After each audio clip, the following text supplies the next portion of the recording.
It's summertime, and that means it's blockbuster movie time, and that typically means that we can expect a bumper crop of crappy movie tie-in video games.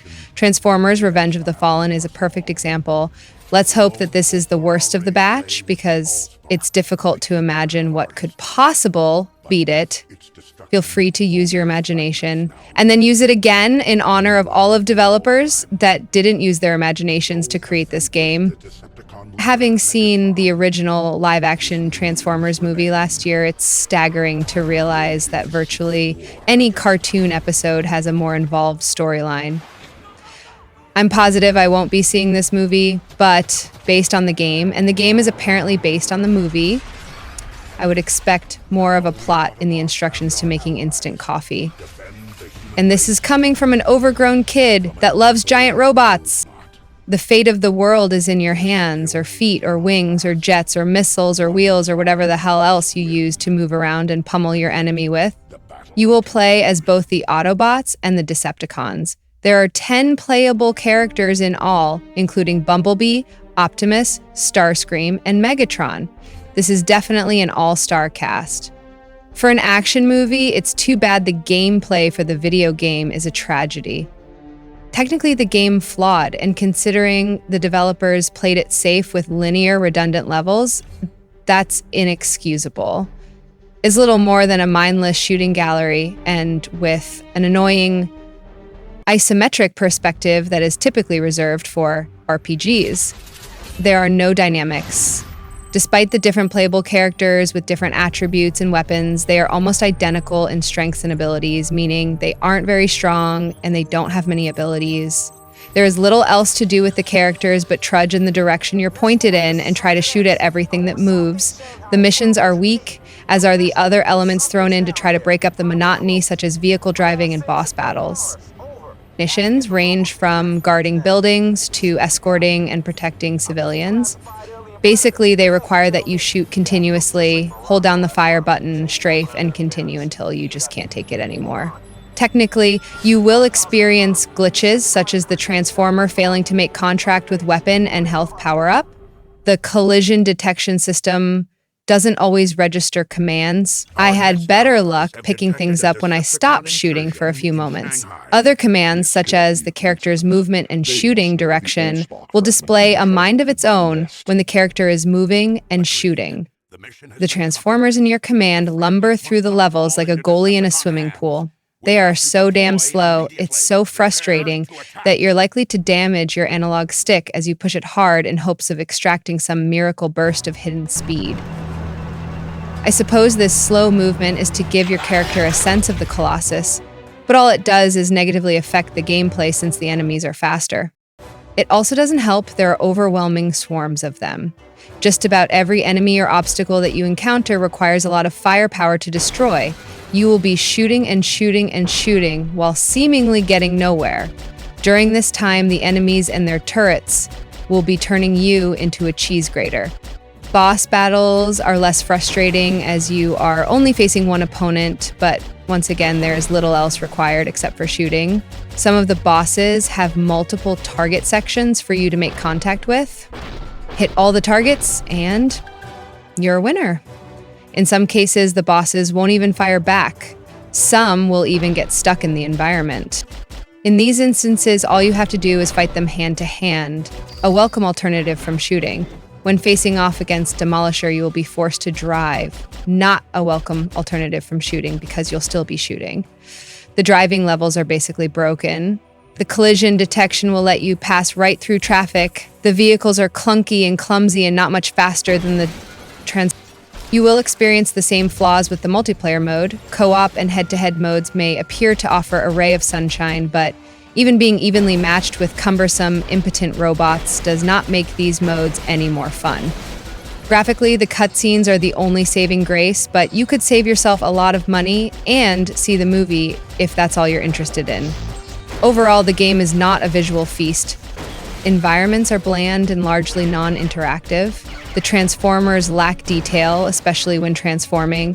They tend to morph without displaying the animated gears, wheels, levers, and other interchangeable hardware that are the franchise's hallmark. Sounds, especially those of the weapons, are insanely repetitive. The music and the voiceovers are easily the most professional features of this game. Casual gamers that don't know any better will probably think this game is alright, but I can guarantee that the majority of them will never play through the single-player mode more than once. This game is just not fun. Rent it first if you don't believe me.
You are surrounded!